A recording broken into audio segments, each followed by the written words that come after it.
ഓം നമോ ഭഗവതേ വാസുദേവായ. ഓം ശ്രീകൃഷ്ണ പരമാത്മനേ നമഃ. ഓം ശ്രീമന്നാരായണീയത്തിലേക്ക് ഏവർക്കും സ്വാഗതം. ദശകം 33, ശ്ലോകം 9. താവത് സമേത്യ മുനിനാ സഗൃഹീതപാദോ രാജാപശ്രിത്യ ഭവദസ്ത്രമസൗ അനൗഷീദ് ചക്രേ ഗതേ മുനിരതാത് അഖിലാശിഷോസ്മൈ ത്വദ്ഭക്തിമാഗസി കൃതേ വികൃപാം ച ശംസൻ. ഓരോ വാക്കുകളിലേക്കും അർത്ഥതലങ്ങളിലേക്കും ആദ്യം ശ്രദ്ധ ചെയ്യാം. താവത് സമേത്യ മുനിന ഗൃഹീതപാദ സ അസൗ രാജ അപസൃത്യ ഭവദസ്ത്രം അനൗഷീദ്. അന്നേരം തന്നെ ഓടിവന്ന് മഹർഷിയാൽ ഗ്രഹിക്കപ്പെട്ട പാദങ്ങളോടുകൂടിയ ഈ രാജാവ് മാറി നിന്നിട്ട് അങ്ങയുടെ അസ്ത്രത്തെ സ്തുതിച്ചു. ചക്രേ ഗതേ മുനിഹി ത്വൽഭക്തിം ആഗസി കൃതേബി കൃപാം ച ശംസൻ അസ്മേ അഖിലാശിഷ അതാത്. സുദർശന ചക്രം ശാന്തമായി തീർന്ന സമയം മഹർഷി അങ്ങയുടെ നേർക്കുള്ള ഭക്തിയെയും അപരാധം ചെയ്യപ്പെട്ടിരുന്നിട്ടും കൃപയെയും പ്രശംസിച്ചുകൊണ്ട് ഇദ്ദേഹത്തിനായിക്കൊണ്ട് സകലവിധങ്ങളായ ആശീർവാദങ്ങളെയും ദാനം ചെയ്തു. ഭഗവാന്റെ ഉപദേശമനുസരിച്ച് ദുർവാസസ് വേഗം അനന്യശരണനായി സുദർശന ചക്രത്താൽ പീഡിതനായിട്ട് അംബരീഷ മഹാരാജാവിൻ്റെ സമീപത്ത് ചെന്ന് അദ്ദേഹത്തിൻ്റെ പാദത്തിൽ മുറുകെ പിടിച്ച് പ്രലപിക്കാൻ തുടങ്ങി. എന്നാൽ മഹാതപസ്വിയായ ഒരു ഋഷി ഇപ്രകാരം ചെയ്യുന്നത് ഋഷിയോട് ചെയ്യുന്ന അപരാധമാകും എന്നറിഞ്ഞ രാജാവ് കാല് പുറകോട്ട് വലിച്ചു. തന്നെയുമല്ല, ഭക്തനും വിനയധനനുമായ അംബരീഷന് ഈ പാദസ്പർശം ലജ്ജയായും തോന്നി. പാദസ്പർശം വിലജ്ജ. കാരണം ദുർവാസസിനെ പോലെ ഒരു മഹാത്മാവ്, മഹാദേവന്റെ അംശം, മഹാതപസ്വി, മഹാജ്ഞാനി, അങ്ങനെയുള്ള ഒരു മഹാത്മാവ് എൻ്റെ കാലു പിടിക്കുകയോ? അദ്ദേഹം ലജ്ജിതനായി കാലുകൾ പുറകോട്ട് വലിച്ചു. ഇതാണ് അംബരീഷന്റെ മഹത്വം.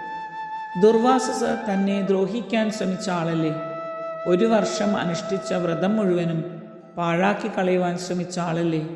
പക്ഷേ അദ്ദേഹത്തോട് അംബരീഷന് യാതൊരു വിരോധവും തോന്നിയില്ല. ഇതാണ് ഭഗവത് ഭക്തന്റെ മഹിമ. ദുർവാസസിന്റെ കൃത്തിക പാഞ്ഞു വന്നപ്പോൾ അംബരീഷ മഹാരാജാവ് ഒരടി പോലും അനങ്ങിയില്ല. എന്നാൽ ഒരു മഹാത്മാവ് കാലിൽ വീഴാൻ പുറപ്പെട്ടപ്പോൾ തന്നെ കാല് പുറകോട്ട് വലിച്ചു. ഇതാണ് സജ്ജനങ്ങളുടെ മഹത്വം. ഇതാണ് വിനയം. ജ്ഞാനം തപശ്ച വിനയാന്വിതം. തന്നെ ദ്രോഹിച്ചവന് പോലും ആപത്ത് വരരുത് എന്ന ചിന്ത ഭക്തന് മാത്രമേ ഉണ്ടാവൂ.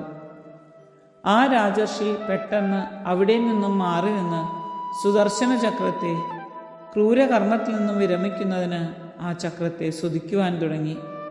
സുദർശനത്തെ വിഷ്ണു സ്വരൂപമായി ഭാവന ചെയ്തുള്ള 9 ശ്ലോകങ്ങളടങ്ങിയ സ്തുതിയാണ് ഭാഗവതത്തിൽ.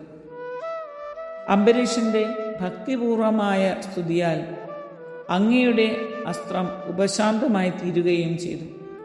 സുദർശനം മറിഞ്ഞപ്പോൾ മഹർഷി അംബരീഷന്റെ അനിതര സാധാരണമായ വിഷ്ണു ഭക്തിയിൽ ആശ്ചര്യപരതന്ത്രനായി ആ ഭക്തിയെ ആവോളം സ്തുതിച്ചു.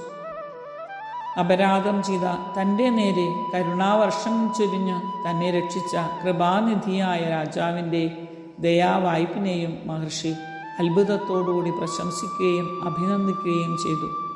അദ്ദേഹത്തിന് അനേകവിധ ആശീർവാദങ്ങളെയും പ്രദാനം ചെയ്തു. ഭഗവത് ഭക്തന്മാർക്ക് ഭക്തി എന്ന സാധന കൊണ്ട് ഏതൊരാപത്തും തരണം ചെയ്യുവാനായി കഴിയും. ഭക്തിയോടുകൂടിയ തപസ് എല്ലാ അനിഷ്ടങ്ങളെയും ശത്രുബാധകളെയും ആട്ടിപ്പായിക്കുവാൻ കഴിയുന്ന ചക്രായുധം പോലുള്ള ശക്തിയുള്ളതായിരിക്കും, കഴിവുറ്റതായിരിക്കും എന്ന് ധ്വനി.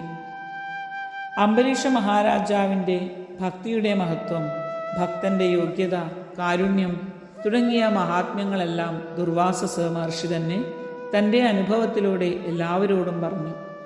സാധാരണഗതിയിൽ തനിക്ക് ഒരു അബദ്ധം പറ്റിയാൽ കഴിയുന്നതും ആരോടും പറയാതിരിക്കാനാണ് ജനങ്ങൾ നോക്കുക.